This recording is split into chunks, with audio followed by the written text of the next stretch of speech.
The humid New Orleans air clung to my skin like a second layer of grief as I stepped out of the taxi in front of the law office on Magazine Street. My hands trembled as I clutched my purse, the leather strap cutting into my palm from how tightly I gripped it.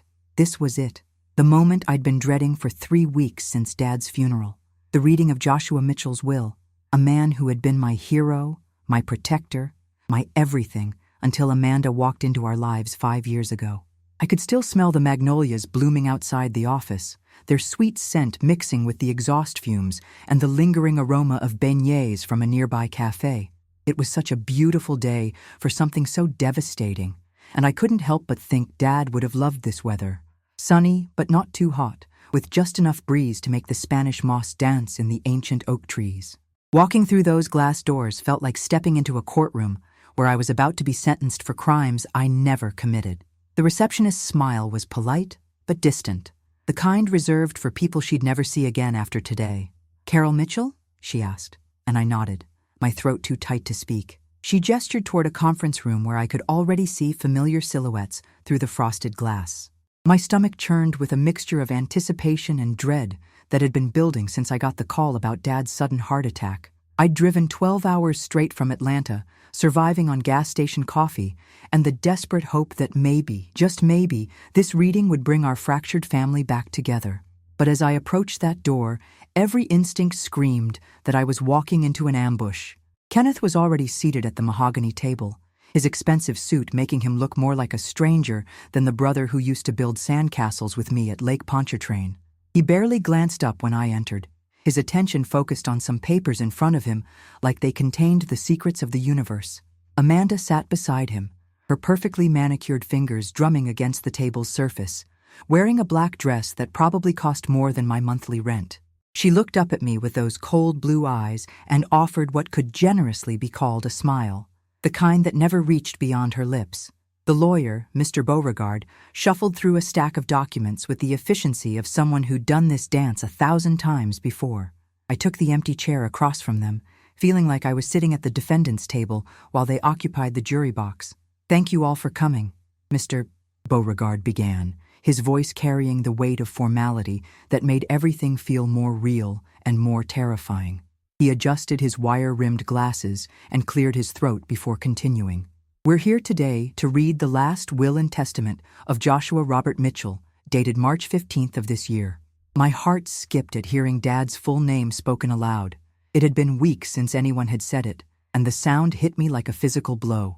I remembered how proud he used to be of that name, how he'd tell me stories about our great-grandfather Joshua who'd fought in the Civil War, how our family name meant something in this city. Amanda's fingers stopped drumming, and even Kenneth finally looked up from his papers, his expression unreadable behind those dark eyes that used to sparkle with mischief when we were kids. The lawyer's voice became background noise as my mind drifted to the last conversation I'd had with Dad, just 2 months before his death. He'd called me on a Tuesday evening, sounding tired and distant, asking about my job at the marketing firm and whether I was taking care of myself. I'd wanted to tell him about the promotion I was hoping for, about the guy I'd been dating, about how much I missed our Sunday phone calls that had become increasingly rare since Amanda entered the picture. But something in his voice had stopped me, a hesitation, a sadness that I couldn't quite place. "I love you, sweetheart," he'd said before hanging up, and those words had echoed in my mind during the entire drive to New Orleans. Now, sitting in this sterile conference room, I wondered if he'd already known what was coming, if he'd been trying to say goodbye in the only way he could. Mr. Beauregard's voice cut through my memories like a knife through butter. "To my beloved wife, Amanda, I leave the family home at 1247 Royal Street, along with all furnishings and personal effects contained therein."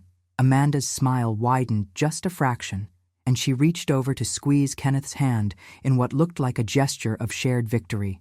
My chest tightened as I realized that the house where I'd grown up, where Mom had taught me to cook jambalaya in the kitchen, where Dad had read me bedtime stories in the room overlooking the courtyard, all of it now belonged to a woman who'd known our family for less time than I'd owned my car. The walls seemed to close in around me as the lawyer continued reading, each word feeling like another nail in the coffin of my relationship with the only family I had left. I tried to catch Kenneth's eye, looking for some sign of the brother who used to sneak into my room during thunderstorms, but he was staring at the table like it held all the answers to life's mysteries. To my son Kenneth Mitchell, I leave my 1967 Mustang convertible, my collection of vintage watches, and the sum of $50,000 from my savings account. Kenneth's face remained impassive, but I saw his shoulders relax slightly, and for a moment, I felt a flicker of the old sibling pride I used to feel when he succeeded at something.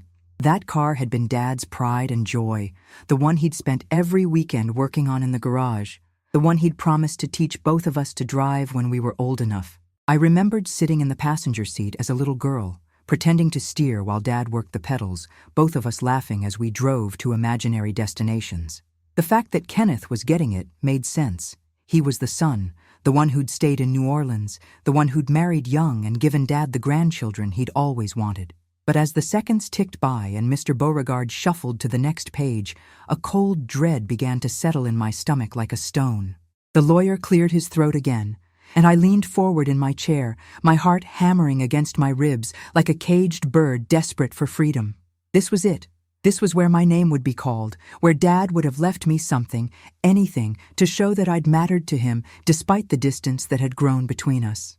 Maybe it would be Mom's jewelry, the pearl necklace she'd worn on her wedding day, or the antique writing desk where she'd penned letters to her sister in Baton Rouge. Perhaps he'd left me some money for graduate school, or maybe just a letter explaining why things had become so strained between us in recent years. I held my breath as Mr. Beauregard's eyes scanned the document, waiting for the words that would restore my place in this family, that would prove I hadn't been forgotten or cast aside. But as his gaze reached the bottom of the page and he began to fold the papers, my world started to crumble around the edges, like old wallpaper peeling away from a water-damaged wall. "And that concludes the reading of Joshua Mitchell's will," Mr. Beauregard announced, his words hitting me like a physical slap across the face. I sat there in stunned silence, my mouth slightly open, waiting for him to continue, waiting for the part where my name would finally be mentioned. But he was already gathering his papers, sliding them back into their manila folder with the efficiency of someone eager to move on to the next appointment. The silence in the room was deafening, broken only by the soft hum of the air conditioning and the distant sound of traffic on Magazine Street. I felt like I was drowning in that silence, gasping for air that wouldn't come, searching for words that had apparently never existed. My hands were shaking so badly that I had to clasp them together in my lap to keep them still, and I could feel a cold sweat breaking out across my forehead despite the perfectly controlled temperature in the office. "Excuse me?" I managed to whisper, my voice sounding foreign and small in the suddenly cavernous room. Mr. Beauregard looked up from his papers with the patient expression of someone accustomed to dealing with confused beneficiaries. "I think there might be some mistake. My name wasn't mentioned." The words felt like broken glass in my throat, each syllable cutting deeper than the last. Kenneth finally looked at me then, and I saw something flicker across his face. Was it pity? Embarrassment? I couldn't tell, but it made my stomach lurch with a new kind of nausea. Amanda's smile had transformed into something that could only be described as triumphant, and she was studying her manicured nails like they were the most fascinating things in the world. The lawyer's expression remained professionally neutral, but I caught a brief flash of discomfort in his eyes before he composed himself. "I'm afraid there's no mistake, Miss Mitchell," Mr. Beauregard said gently, his tone the kind reserved for delivering bad news to children. "This is the complete and final will of your father, properly witnessed and notarized. There are no additional documents or codicils." Each word landed like a hammer blow to my chest, and I felt my carefully constructed composure beginning to crack like ice on a warm day. 28 years of being Joshua Mitchell's daughter, of Sunday dinners and birthday cards, of bedtime stories and driving lessons, of him walking me down the aisle at my college graduation. All of it apparently meant nothing. I was nobody's daughter now, just a stranger who happened to share a last name with the deceased. The realization hit me with such force that I actually gasped, my hand flying to my chest as if I could somehow hold my breaking heart together with my fingers. Amanda finally spoke, her voice dripping with false sympathy like honey laced with poison. "Oh, Carol, honey, I'm so sorry this is such a shock to you." She reached across the table as if to pat my hand, but I jerked away from her touch like she was made of fire. "Joshua was very concerned about your lifestyle choices in recent years. He felt that leaving you an inheritance might not be in your best interests. The words hit me like a slap, and I stared at her in complete bewilderment. Lifestyle choices? What was she talking about? I worked 60 hours a week at a respectable marketing firm. I paid my bills on time. I hadn't even had a parking ticket in 3 years. The only lifestyle choice I'd made recently was moving to Atlanta for a better job opportunity, something Dad had initially supported. But as I looked at Amanda's perfectly composed face, I realized that somehow, in some way I couldn't yet understand, she had poisoned my father against me. Kenneth shifted uncomfortably in his chair, and when he finally spoke, his voice was barely above a whisper. "Carol, maybe we should talk about this later, somewhere more private." There was something in his tone that made my blood run cold. Not just embarrassment or awkwardness, but guilt. He knew something he wasn't saying in front of Amanda and the lawyer. I studied his face, searching for traces of the brother who used to defend me against neighborhood bullies, who used to sneak me extra dessert when Mom wasn't looking. But this Kenneth was a stranger, wearing an expensive suit and avoiding my eyes like I was something shameful he didn't want to acknowledge. The betrayal cut deeper than Dad's omission from the will. At least Dad was dead and couldn't explain himself. Kenneth was sitting right here, breathing and conscious, and choosing to let this happen without a word of protest or explanation. "No," I said, my voice growing stronger with each word, fueled by a rage that was building in my chest like a storm gathering strength. "We're going to talk about this right now, right here." I stood up so abruptly that my chair scraped against the floor with a sound like fingernails on a chalkboard. "What lifestyle choices, Amanda? What exactly did you tell my father about me?" My voice was rising now, and I could see Mr. Beauregard looking increasingly uncomfortable, probably calculating how quickly he could escape this family drama. But I didn't care about his comfort or anyone else's. For 5 years, I'd watched this woman systematically insert herself into our family, slowly but surely driving a wedge between Dad and me. I'd attributed the growing distance to natural changes that come with age and geography, never imagining that someone was actively working to destroy our relationship. The pieces were starting to fall into place now, creating a picture so ugly and deliberate that it took my breath away. Amanda's mask of sympathy slipped for just a moment, revealing something cold and calculating underneath. "Carol, you're obviously upset, and I understand that. But your father made his decisions based on information he received about your struggles. The drinking, the erratic behavior, the calls asking for money. Each accusation hit me like a physical blow, and I felt my knees go weak. Drinking? I barely had a glass of wine with dinner on weekends. Erratic behavior? I was the most stable, predictable person I knew. Calls asking for money? I hadn't asked Dad for financial help since college, and even then, it had been for legitimate educational expenses. But as I looked around the room, I realized that everyone else seemed to believe these lies. Kenneth was nodding slightly, as if confirming details he'd heard before. Mr. Beauregard was looking at me with the kind of pity reserved for people with serious problems. And Amanda was watching my reaction with the satisfaction of someone who'd just played a winning hand in a high-stakes poker game. The room started to spin around me, and I had to grip the back of my chair to keep from falling. Everything I thought I knew about my relationship with Dad, about my place in this family, about my own identity, all of it was crumbling like a house of cards in a hurricane.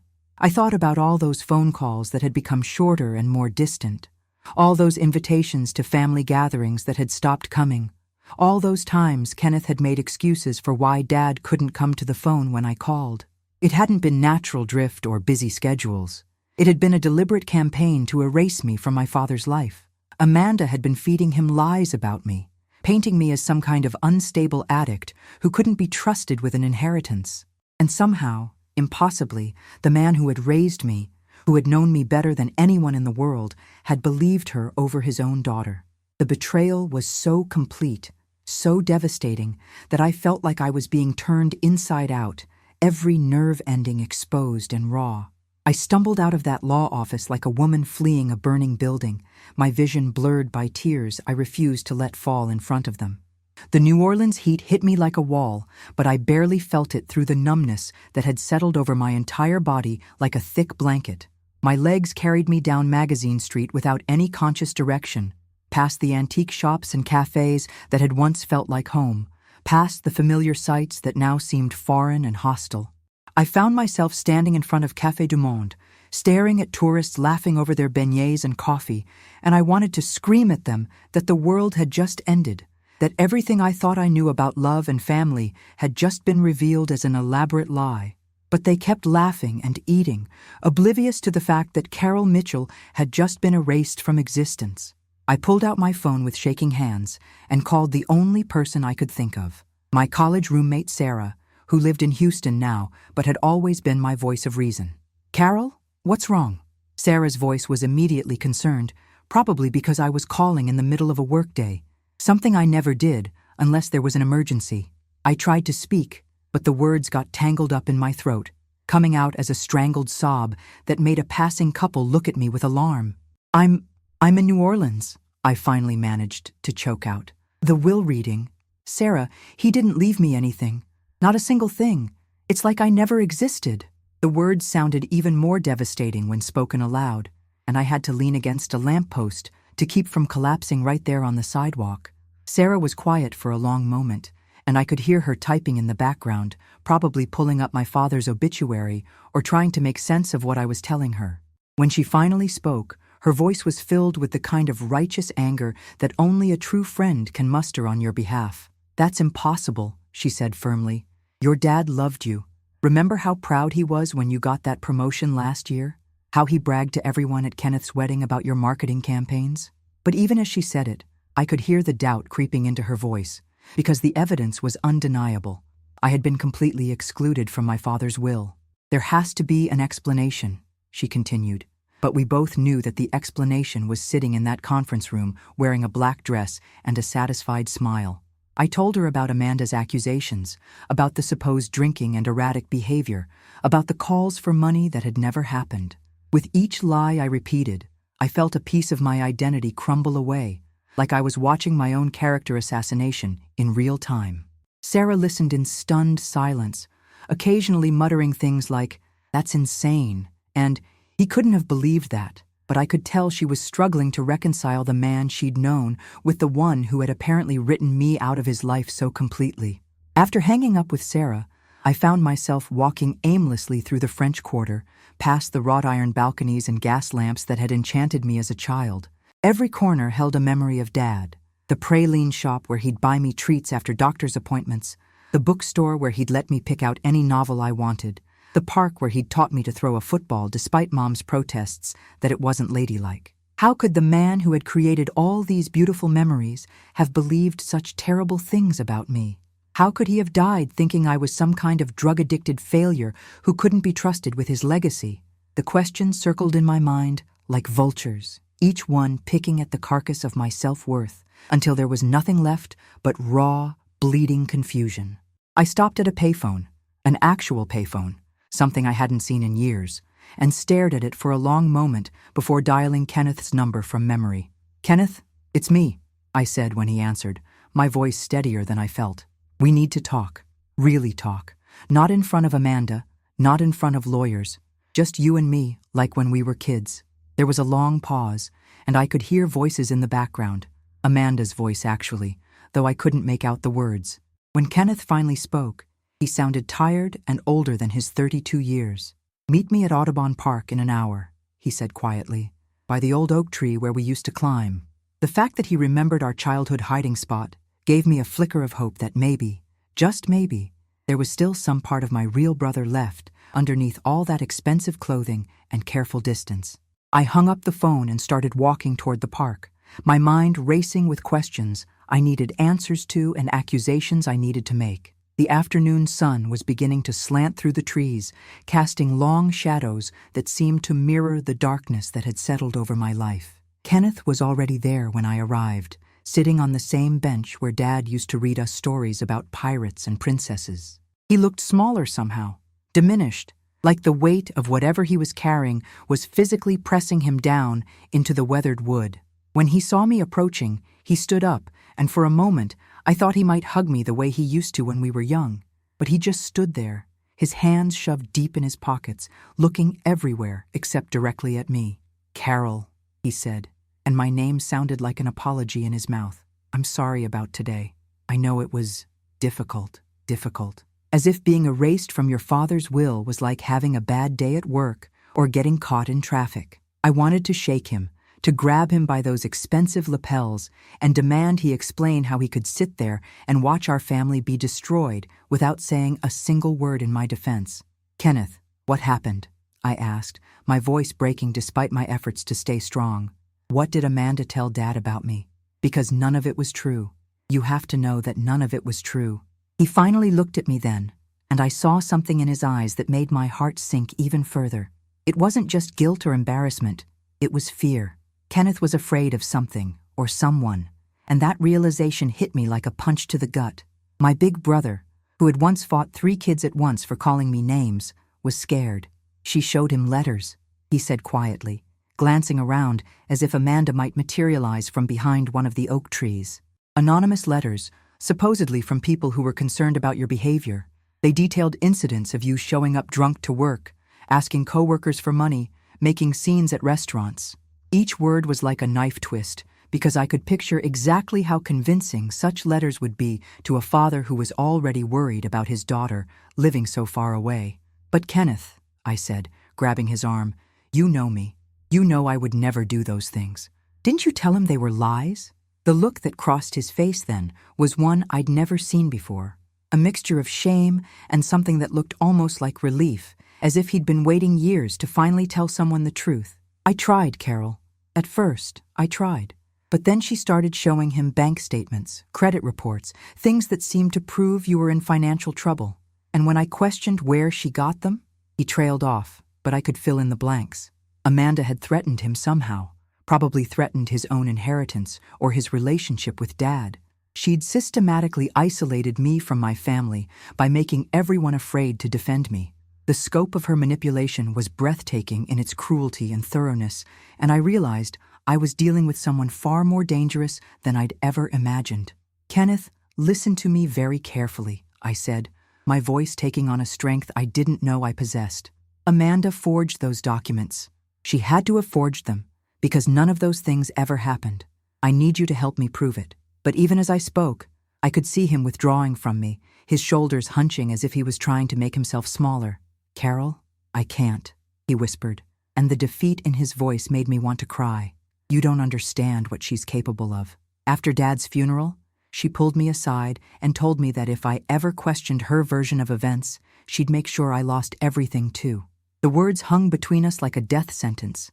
And I realized that Amanda hadn't just stolen my inheritance, she'd stolen my brother too, turning him into a prisoner in his own family. Tonight, I would break into that house and find the truth, no matter what it cost me.